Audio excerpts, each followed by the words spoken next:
बलिया में कैबिनेट मंत्री संजय निषाद के काफिले में हादसा हुआ और इस हादसे में गाड़ी का ड्राइवर और 5 महिलाएं गंभीर रूप से जख्मी हो गए।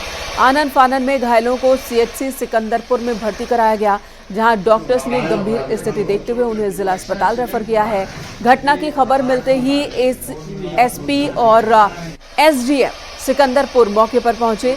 संजय निषाद आज बांसडी से होने वाली संवैधानिक अधिकार यात्रा में शामिल होने के लिए पहुंच रहे थे और तभी उनके काफिले में यह हादसा हुआ है।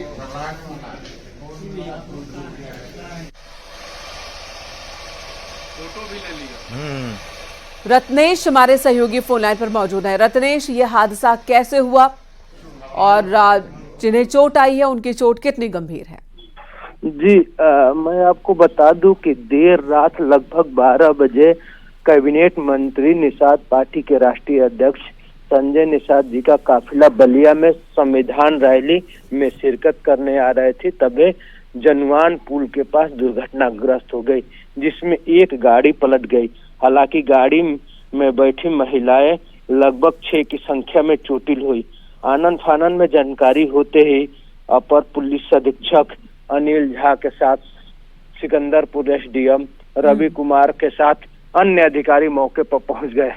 वहां सीएचसी सिकंदरपुर लाया गया, जहां डॉक्टरों ने गंभीर स्थिति देखते हुए महिलाओं को जिला चिकित्सालय रेफर कर दिया गया।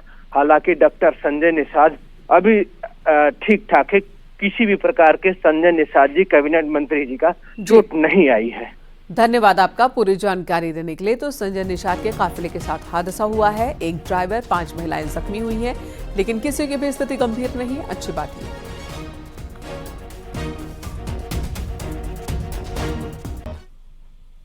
शाही जामा मस्जिद के सामने बन रही पुलिस चौकी को लेकर बड़ी खबर सामने आ रही है। सूत्रों के हवाले से खबर है कि संभल पुलिस चौकी की जमीन पर वक्फ के मालिकाना हक को लेकर प्रशासन ने खारिज कर दिया है। दावा किया गया था कि पुलिस चौकी जिस जगह पर बन रही है वो वक्फ की जमीन है, जबकि एनको संभल के डीएम ने बताया कि जो दस्तावेज उन्हें मिले उसमें कहीं भी इसका जिक्र नहीं है। कश्यप समाज के दावे पर डीएम कोई दस्तावेज उनकी तरफ से नहीं दिया गया है, ये भी कहा, और अगर कोई और दस्तावेज सामने आता है तो उसकी जांच की जाएगी। सर, क्या आज वक्फ बोर्ड को लेकर किस तरह के दस्तावेज प्रशासन को दिए जा रहे हैं? सत्यव्रत पुलिस चौकी के निर्माण के क्रम में कुछ दस्तावेज कल हमें मिले, हमने उनका परीक्षण किया।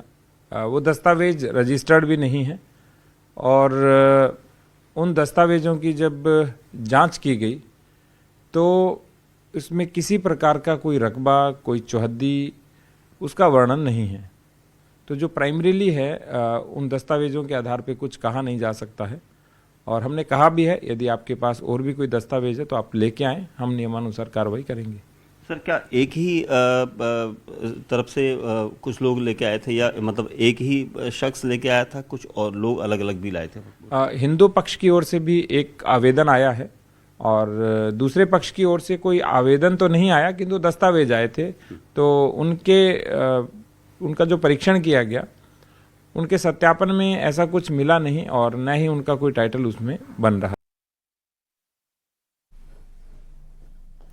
वहीं उत्तर प्रदेश सरकार में मंत्री ओम प्रकाश राजभर ने चौकी की जमीन पर वक्फ के दावे को हास्यास्पद बताया। घटना होती है तो पुलिस जब समय से नहीं पहुंचती है तो जनता की डिमांड होती है कि नजदीक चौकी बन जाए। तो चौकी बनाने के लिए जमीन सीमित चाहिए, कॉलेज बनाने के लिए बृहद जमीन चाहिए। तो वो जमीन के संबंध में जानकारी करके तब लोगों को बताना चाहिए कि कॉलेज बनना चाहिए। और जनता के हित के लिए चौकी बन रही है, वो किसी व्यक्ति विशेष के लिए थोड़ा हो रहा है। घटना होती है तो पुलिस जब समय से नहीं पहुंचती है तो। दरअसल राजभर ओवैसी के उसी बयान का जवाब दे रहे थे जिसमें ओवैसी ने कहा था कि सरकार को चाहिए कि शिक्षा के लिए, खासकर मुस्लिम आबादी में स्कूल्स बनाए जाएं, हॉस्पिटल्स बनाए जाएं लोगों की मदद के लिए, लेकिन सरकार तो पुलिस थाने बना रही है। और इसी का जवाब राजभर यहां दे रहे थे। इधर संभल में बढ़ाई गई धारा 163 की सीमा प्रशासन ने 2 महीने के लिए बढ़ा दिया है वक्त, जिसके तहत मजिस्ट्रेट की पूर्व अनुमति के बिना 5 से ज्यादा लोग किसी भी तरह ना तो जुलूस निकाल सकेंगे, ना ही सार्वजनिक जगहों पर इकट्ठा हो सकेंगे।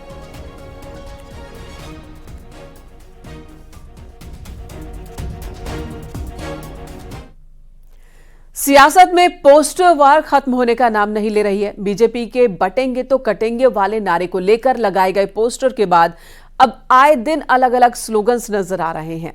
पक्ष और सत्ता विपक्ष दोनों तरफ से पोस्टर लगाए जा रहे हैं। बीजेपी ऑफिस के बाहर नया पोस्टर लगा जिसमें लिखा है चरखे से क्रांति आई और बुलडोजर से शांति आई।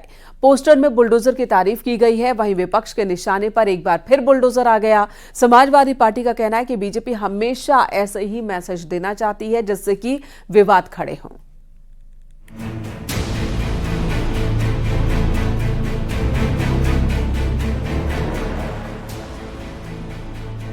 लखनऊ में बीजेपी ऑफिस के बाहर लगे पोस्टर ने एक बार फिर पोस्टर वाली सियासत तेज कर दी है। पोस्टर में सीएम योगी के साथ बुलडोजर को दिखाया गया है। इसमें बुलडोजर को शांति का प्रतीक बताया गया। पोस्टर बीजेपी अल्पसंख्यक मोर्चे के नेता शमसी आजाद की ओर से लगाया गया। बीजेपी ऑफिस के गेट पर लगे पोस्टर पर लिखा है चरखे से क्रांति आई, बुलडोजर से शांति आई। बदलता यूपी बढ़ता भारत। पोस्टर में नए साल 2025 के लिए प्रदेशवासियों को शुभकामनाएं दी गयी। तो रोल मॉडल मानकर लोगों ने उत्तर प्रदेश के अलावा भी कई राज्यों ने इसका जो है पालन किया है। हम संविधान के दायरे में रहकर काम करते हैं। अगर आरोप साबित हो जाता है, अपराधी अपने अपराध को नहीं मानता, सरेंडर नहीं करता, तो हम उनको बुलडोजर के तहत कार्रवाई करते हैं। उससे ये एक भय अलग होता है कि जो परिवार अपने किसी न किसी को बचाने की कोशिश करता था, तो कम से कम अब उन परिवारों में भी ये डर है कि अगर हमने अपराधी अपने परिवार में पनपे अपराधियों को जन्म दिया तो कहीं न कहीं कार्रवाई के तहत हमारा भी नुकसान हो सकता है। तो बुलडोजर का एक ये भी माध्यम, और 9 वर्ष में हम यही संदेश देना चाहते हैं कि अपराधियों को अपराध करने से बाद आना पड़ेगा, क्योंकि ये योगी सरकार है और उत्तर प्रदेश में योगी जी कहीं से भी नहीं चाहेंगे कि अपराध से कहीं से भी समझौता हो सके। लखनऊ में बीजेपी ऑफिस के बाहर लगे पोस्टर को लेकर समाजवादी पार्टी का कहना है कि बीजेपी ऐसे ही मैसेज देती है जिससे विवाद हो। बीजेपी के लोगों को ज्ञान नहीं है। बीजेपी ऐसी मैसेजिंग करना चाहती है जिससे कि विवाद हो। चरखे से काट के गांधी जी ने आत्मनिर्भर बनाने का नारा दिया था कि हम अंग्रेजों के द्वारा लाए गए कपड़े नहीं पहनेंगे, हम खुद उसको मैन्युफैक्चर करेंगे और मैन्युफैक्चरिंग करके हम अपने देश में अपना कपड़ा अपना खुद बनाएंगे और खुद अपना इस्तेमाल करेंगे। अगर बीजेपी के लोगों को इतना ज्ञान नहीं तो इसके लिए क्या किया जा सकता है। और बुलडोजर से कौन सी शांति आ गई? बुलडोजर सिर्फ और सिर्फ बीजेपी के लिए अशांति का प्रतीक है, लोगों के घर गिराने का प्रतीक है, गरीबों को तबाह करने का प्रतीक है। वैसे जिस नेता ने ये लगाया है पोस्टर, उससे पूछो अकबर नगर में कौन सी अशांति थी? पूरा अकबर नगर गिरा दिया गया। लखनऊ में लगाए गए बीजेपी के पोस्टर पर कांग्रेस ने तीखी प्रतिक्रिया दी। कांग्रेस प्रवक्ता अंशु अवस्थी ने कहा कि बीजेपी जो संस्कार सिखाती है, बीजेपी के नेता वो ही पोस्टर लगाते हैं। बुलडोजर भय का प्रतीक है और ये इसका समर्थन करते हैं। भाजपा जो संस्कार सिखाती है वही बीजेपी के कार्यकर्ता नेता होर्डिंग बैनर के माध्यम से दिखाते हैं। चरखे ने इस देश को आजादी दिलाई थी और चरखे ने सूत काट के अपना कपड़ा बनाकर आत्मनिर्भर भी बनाया था। भारतीय जनता पार्टी आत्मनिर्भर की बात तो करती है, लेकिन वो अशांति की, वो विद्वेष और जो जिससे समाज में भय का माहौल बने, उस बुलडोजर की समर्थक है। इससे ये पता चलता है कि भाजपा कभी भी शांति की बात नहीं करती, अमन की बात नहीं करती, विकास की बात नहीं करती। चरखे से क्रांति और बुलडोजर से शांति वाले पोस्टर पर योगी सरकार में मंत्री ओपी राजभर ने भी सहमति जताई। उनका कहना है कि बुलडोजर से अपराधियों का मनोबल टूटा है। बुलडोजर से तो निश्चित है कि अपराधी जो बड़े बड़े अपराधी थे, अपराध खुल के करते थे, उनका मनोबल टूट गया और उनको पता है कि अगर हम अपराध करेंगे तो निश्चित है कि कानून उनके खिलाफ भी काम करेगा। कल की सरकार नहीं है जो छुट्टा सांड की तरह अपराधी घूमते थे, वो सरकार ये नहीं है। वो मिट्टी खोदने भी बुलडोजर जाता है तो लोगों को भय लगता है कि कहीं इधर मकान की तरफ तो नहीं जा रहा है। बीजेपी के बटेंगे तो कटेंगे वाले पोस्टर से शुरू हुई पोस्टर वाली सियासत अब खत्म होने का नाम नहीं ले रही। एक बार फिर बीजेपी की तरफ से पोस्टर लगा है जिसमें बुलडोजर को शांति का प्रतीक बताया गया। अब देखना यह है कि विपक्ष इसके जवाब में कौन से पोस्टर लाता है। न्यूज़ 18 के लिए ब्यूरो रिपोर्ट।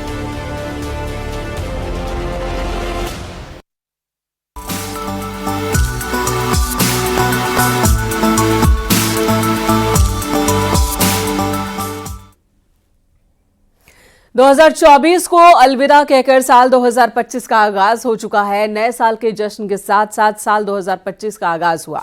पूरे देश में जश्न का माहौल, पार्टी और धमाल के साथ लोगों ने मस्ती की, झूमते नजर आए और इसी के साथ नए साल के स्वागत किया लोगों ने। कश्मीर से लेकर कन्याकुमारी तक नए साल के सेलिब्रेशन में लोग डूबे रहे।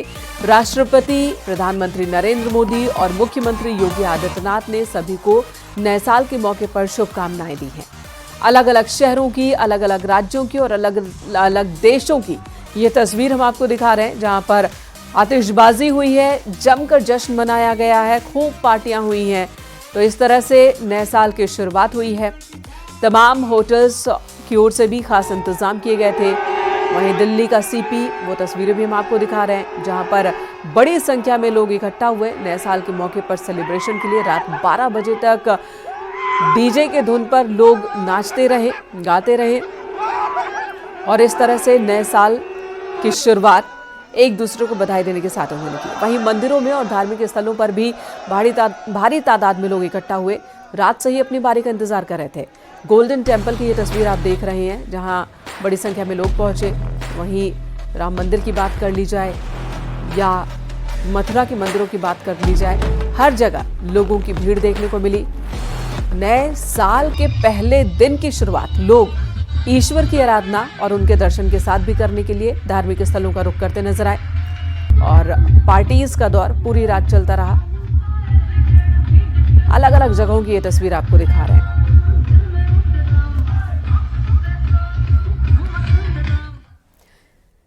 नए साल का आगाज हो चुका है और हर तरफ जश्न का माहौल बना हुआ है। सुबह से ही मंदिरों में पूजा अर्चना हो रही है। मंदिरों में भारी तादाद में लोग उमड़ रहे हैं। अयोध्या, काशी, मथुरा और उज्जैन समेत देश के तमाम मंदिरों में आस्था का सैलाब उमड़ा है।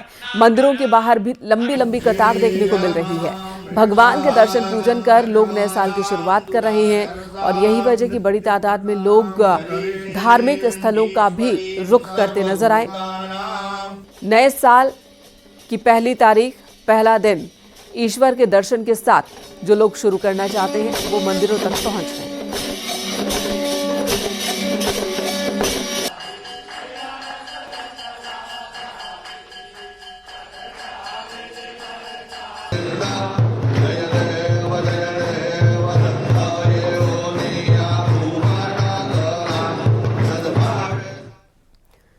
और नए साल के मौके पर वाराणसी में श्रद्धालुओं का सैलाब उमड़ पड़ा है। देर रात से ही श्रद्धालुओं के जयकारे से बाबा का दरबार गूंज रहा है। धर्मनगरी वाराणसी में लाखों श्रद्धालु बाबा विश्वनाथ के दरबार में हाजिरी लगाने के लिए पहुंच रहे हैं ताकि बाबा के दर्शन के साथ ही नए साल की वो शुरुआत कर सके।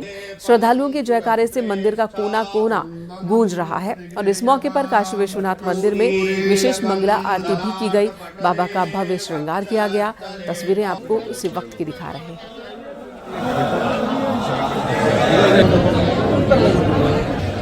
लेपनं सुरश्रेष्ठ चन्दनं प्रतिगृह्यतां कस्तूरीतिलकं ललाटपटले वक्षस्थले।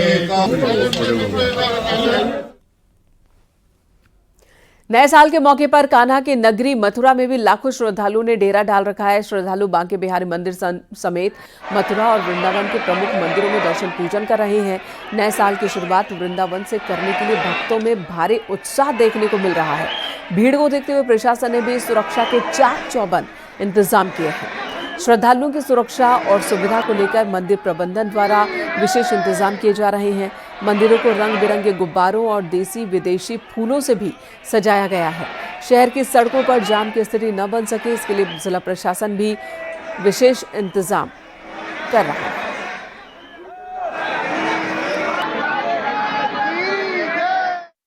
हरे कृष्णा कृष्णा कृष्णा हरे हरे, हरे राम राम राम हरे हरे। नए साल का सभी को बहुत बहुत बधाई, बहुत बहुत बधाई, बहुत बहुत बधाई। मैं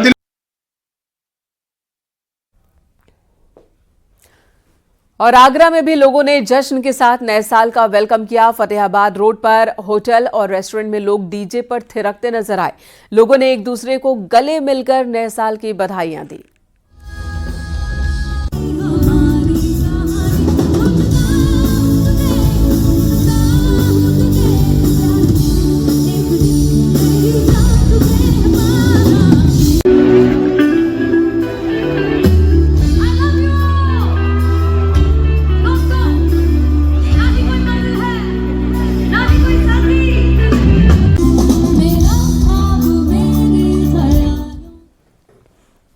और अब कुछ और महत्वपूर्ण खबरों पर नजर डाल लेते हैं। बर्फबारी से पहाड़ों का मौसम पूरी तरह से बदल चुका है। ऊंचाई वाले इलाके पूरी तरह से बर्फ की आगोश में हैं। शीतलहर की चुनौती भी लोगों के सामने खड़ी है। हजारों की संख्या में सैलानी पहाड़ों में बर्फबारी का लुत्फ उठा रहे हैं। इसी पर दिखाते हैं आपको ये रिपोर्ट।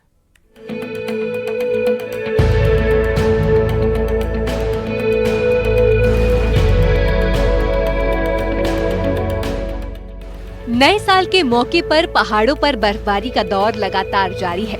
वादियां बर्फ की आगोश में है। सर्दी भी अपने पूरे शबाब पर है। पहाड़ों पर बर्फबारी तो मैदानी इलाकों में शीतलहर प्रकोप बरपा रही है। जम्मू कश्मीर हो या फिर हिमाचल या उत्तराखंड, नजारा हर जगह एक सा है। बर्फबारी में जम्मू कश्मीर का डोडा बेहद ही खूबसूरत नजर आ रहा है, जिससे यहाँ छुट्टियां मनाने पहुंचे सैलानियों में खुशी की लहर है। बर्फ से ढकी पहाड़ियां और शांत वातावरण पर्यटकों को अद्भुत अनुभव दे रहे हैं। सैलानी यहाँ की बर्फबारी का आनंद ले रहे हैं और स्नोबोर्डिंग, ट्रैकिंग जैसे खेलों का भी लुत्फ उठा रहे हैं। बर्फ से ढकी वादियों में सैर का आनंद ले रहे हैं। बहुत मजा आ रहा है, फुल मस्ती है। ये हमारी फैमिली है, फुल एंजॉय। ये कैसा लगा आपको कश्मीर आकर? कश्मीर सर बेस्ट है, बहुत बढ़िया है। मतलब सबको आना चाहिए यहाँ पे। बहुत सेफ्टी है, हर चीज का प्रॉपर ध्यान है। इससे पहले आपको भी कश्मीर आया? नहीं, पहली बार आए सर, पहली बार कश्मीर में आए। मेरा नाम पूनम है और मैं यहाँ न्यू ईयर के मौके पर आई हूँ। बहुत अच्छा लग रहा है। ये कश्मीर की जन्नत है और यहाँ कितना मजा आ रहा है। आप सब आइए और एंजॉय कीजिए। भद्रवाह में भी बर्फ की मोटी चादर नजर आ रही है। छुट्टियों के सीजन में गिर रही बर्फ ने सैलानियों के मजे को दोगुना कर दिया है।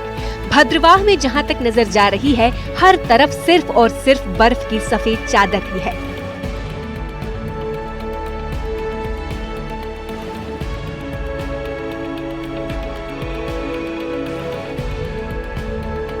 ऐसे में भद्रवाह घूमने आए सैलानी बेहद खुश है। हर कोई इस अद्भुत नजारे को अपने कैमरे में कैद कर लेना चाहता है। हम यहाँ पे न्यू ईयर बनाने आए हैं।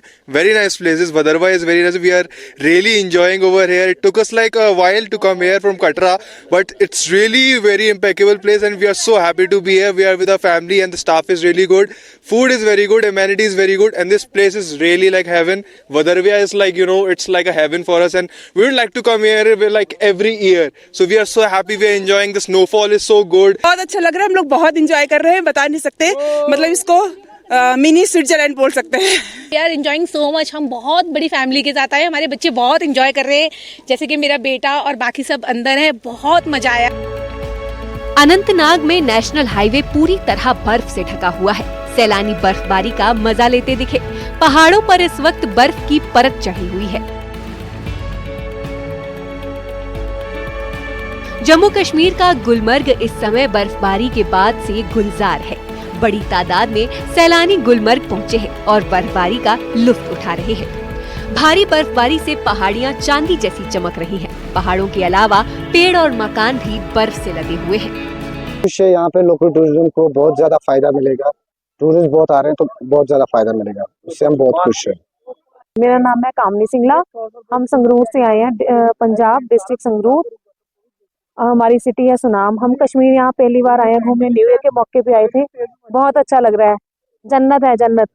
इससे पहले आपको भी कश्मीर आए? नहीं, हम पहली बार आए हैं आज। तो आपका कैसा एक्सपीरियंस रहा? हमारा एक्सपीरियंस बहुत अच्छा है, बेस्ट एक्सपीरियंस है। इससे पहले आपने कभी स्नो देखी है? नहीं, हमने फर्स्ट टाइम स्नो देखी थी यहाँ। इतनी हैवी स्नोफॉल तो हमने यहाँ पहली बार ही देखी है। और न्यू ईयर के मौके बहुत अच्छा लगा। यहाँ पे बहुत सैलानी आते हैं और ये काफी अच्छा टूरिज्म प्लेस है Gulmarg. I love Gulmarg and Kashmir. सड़कों पर कई फीट तक बर्फ की मोटी परत जम गई है। कई रास्ते तक बंद हो गए हैं। हालांकि प्रशासन लगातार रास्तों से बर्फ हटाने के काम में जुटा है। पूंछ में बर्फबारी के बाद सैलानी जमकर वहां का लुत्फ उठा रहे हैं। हर तरफ बर्फ बिछी हुई है। हिमाचल प्रदेश के चंबा में भारी बर्फबारी हुई है। चंबा से एक मनमोहक और हैरान कर देने वाली तस्वीर सामने आई है। वहां नाला जम गया और उसमें बर्फ झरने की तरह गिरती दिखाई दी। एक बार के लिए तो लगा जैसे कोई झरना या एवलॉन्च हो। जानकारी के मुताबिक कई घंटों तक इस बर्फीले नाले में इसी तरह से बर्फ नीचे गिरती रही। हिमाचल प्रदेश के मनाली में पहाड़ों पर बर्फबारी के बाद खूबसूरत नजारा देखने को मिला। बर्फ गिरने से पहाड़ों की खूबसूरती में 4 चांद लग गए हैं, लेकिन भारी बर्फबारी ने लोगों की परेशानी भी बढ़ा दी। कई जगह सड़कों के बंद होने से लोग फंस गए और जाम लग गया। जी, हमारे 3 मुख्य रोड अभी बंद हैं।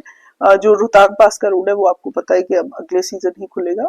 साथ ही साथ ताजा बर्फबारी की वजह से एक जलोड़ी पास बंद है और दूसरा हमारा रोहतांग टनल का रोड लार्जली क्लोज्ड है, लेकिन लोकल्स का मूवमेंट और 4x4 में जो टूरिस्ट विद रिजर्वेशन जा रहे हैं उसको फैसिलिटेट किया जा रहा है। जो हमारे बाकी टूरिस्ट का व्हीकल है वो up to Solang Nala allow किया जा रहा है, लेकिन टेम्पो ट्रैवलर्स को हम नेहरू कुंड के आगे नहीं अलाउ कर रहे हैं फॉर सेफ्टी रीजन। उत्तरकाशी में बर्फबारी के बाद सांकरी घाटी पर्यटकों से गुलजार है। बड़ी संख्या में न्यू ईयर मनाने के लिए केदार कांठा ट्रैक पर पर्यटक पहुंचे हुए हैं। नए साल से पहले विश्व प्रसिद्ध पर्यटक स्थल औली में सैलानियों का जमावड़ा लगा हुआ है। भारी बर्फबारी के बाद सैलानी औली में स्कीइंग का मजा ले रहे हैं। औली में 1 से 2 फीट तक बर्फ जमा है, जिससे यहाँ के नजारे सुखद एहसास करा रहे हैं। Bureau report, news 18।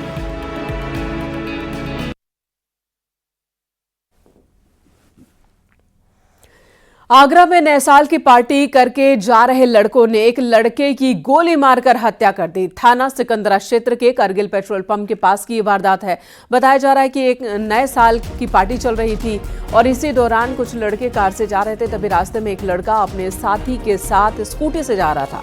रास्ते में कार और स्कूटी की भिड़ंत होती है, जिसके बाद 2 लड़के तमंचे निकालकर बाहर आते हैं और फिर गोली मार देते हैं। जिस लड़के को गोली लगी उसका नाम आमिर बताया जा रहा है। गोली लड़के के पेट में लगी। गोली मारने के बाद सभी आरोपी फरार हो गए। घायल आमिर को नजदीकी अस्पताल ले जाया गया, जहां उसकी मौत हो गई। लड़के की मौत से परिवार में कोहराम मचा है। सूचना पर थाना पुलिस मौके पर पहुंची। पुलिस ने शव को कब्जे में लेकर पोस्टमार्टम के लिए भेजा है। तो कारगिल से चौराहे सर हमने मुड़े थे ऐसे इस तरीके से मुड़ के हम दोनों आज निकल के जा रहे थे। 1 मिनट हमने रुके भी हैं, तो सर उसने क्या करा है, रुक के 1 मिनट रुके, बलीनो आई है, बलीनो पहले हमें खींचा है। हम सर वहाँ गिर भी गए हैं दोनों जने, गिर के मैडम खड़े हुए हैं, तो खड़ के मैं थोड़ा देर भगाऊँ तो उधर से 500 लोग निकले हैं, जो इसमें रवि चौधरी और भी लोग हैं, 6-7 लोगों का नाम मुझे पता नहीं है। उन्होंने सर आके हम धाए गोलियाँ चलाई हैं, तो मेरे साथ का लड़का है उसकी गोली लगी है और लोग लग के हम डर के मारे कॉलोनी भगे पीछे की तरफ। कितने राउंड फायर हुए होंगे सर ये नहीं पता, 5-6 राउंड तो उन्होंने करे हैं बहुत सारे। हरदोई में एक लड़के के अपहरण की झूठी कहानी गढ़ी गई। उसने परिवार वालों से 20,000 रुपए की फिरौती की डिमांड कराई, लेकिन पुलिस ने उसकी साजिश का पर्दाफाश कर दिया। लड़की को खोज निकाला। नए साल पर घूमने जाने के लिए उसे पैसों की जरूरत थी और इसलिए लड़के ने यह साजिश रची थी। नए साल पर मेहंदीपुर बालाजी दर्शन करना चाहता था ये लड़का और इसलिए अपने खुद के अपहरण की साजिश इसने रची और परिवार से 20,000 रुपए देने के लिए कहा।